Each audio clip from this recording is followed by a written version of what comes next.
सभापती महोदय, या सभागृहाला मगाशी सभापतीचा अधिकार म्हणून परंपरा याच्यावर चर्चा झाली, आम्ही समर्थन दिलं.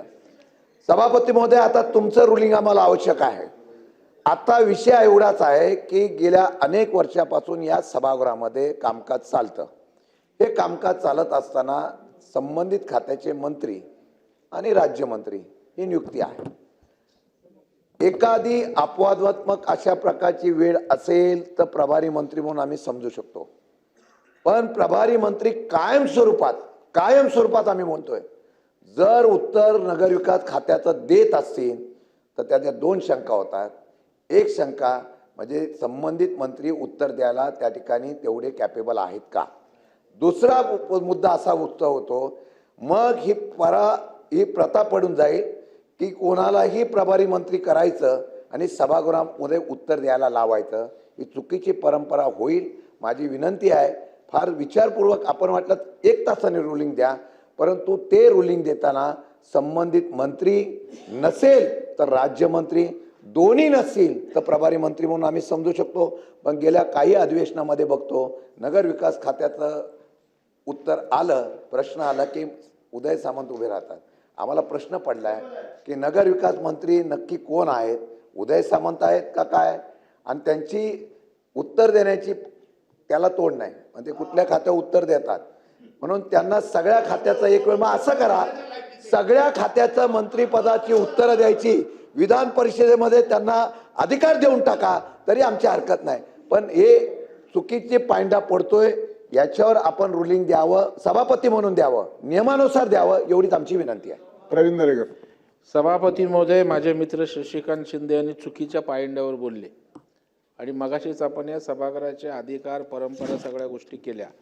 मी सकाळपासून बघतोय, जेव्हा शिंदे साहेब प्रश्नोत्तर चालू होते तेव्हा सिडकोचा विषय काढला, त्याच्यावर चर्चा सुरू झाली. आता लक्षवेधी मुंबईतल्या मच्छी मार्केट हा एक अत्यंत महत्त्वाचा विषय आहे. तिथल्या मच्छी विक्रेत्यांचा प्रश्न आहे आणि त्यात परब साहेब आमचे फिरून फिरून त्या विरोधी पक्ष नेत्याकडेच येतात. तर मला वाटतं की सभापती महोदय, लक्षवेधी असेल तर लक्षवेधीच्या अनुषंगाने चर्चा झाली पाहिजे, प्रश्नोत्तरं झाली पाहिजे. प्रश्नोत्तरं असतील तर प्रश्नोत्तरच झाली पाहिजे. मध्येच आम्ही कुठला तरी विषय काढणार आणि मूळ विषय बाजूला राहतो, हेही आपल्या या सभागृहाला शोभा देणारं नाही आहे. तर या संदर्भात सुद्धा आपण काहीतरी एक कार्यप्रणाली निश्चित केली पाहिजे. सचिन आहेत. नशीब आता क्रॉफर्ड मार्केट आला. सभापती महोदय, तो रिलेव्हंट होता म्हणूनच अनिलजींनी बोललेत, परंतु तो आपला अधिकार आहे, मी त्यामध्ये जात नाही. सभापती महोदय, क्रॉफर्ड मार्केटमध्ये मुळामध्ये ही जी योजना आहे एका खाजगी विकासकांकडनं करायची किंवा टेंडरकडे, आता महानगरपालिकेने स्वतःहून घेतलेलं आहे.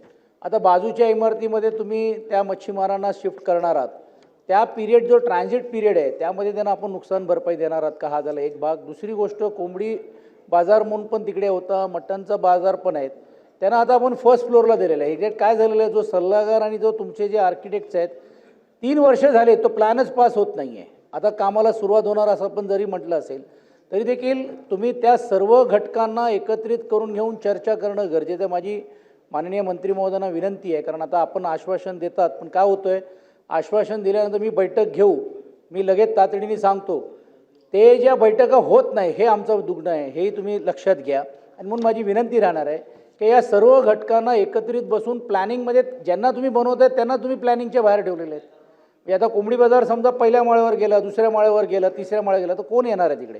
म्हणून या सर्व गोष्टीचा विचार करताना या परत एकदा या सर्व घटकांना एकत्रित बसून घेऊन आपण हे जे डिझाईन्स केलेले आहेत, आणि जसं सुनीलजींनी सांगितल्याप्रमाणे काय होतं सभापती महोदय, त्या मच्छीमारांना असंच आपण ट्रान्झिट केलं आणि एकदा लोकांना सवय लागली की डायरेक्ट ऑर्डर करायला किंवा डायरेक्ट दुसऱ्याकडनं मागवायला, मग तो बाजारच संपतो. आमच्याकडे वरळीमध्ये असंच एक बाजाराची होती, रिडेव्हलपमेंट झाली, आज टॉवर झालेले आहेत, पण मूळ जो तिकडचा असलेला जो आहे मच्छीमार आहे तो कुठेतरी हद्दपार झालेला आहे. ही होणार नाही आणि म्हणून हे सुस्पष्ट धोरण आपण हा संपूर्ण मुंबई शहरासाठी आणणार आहात का.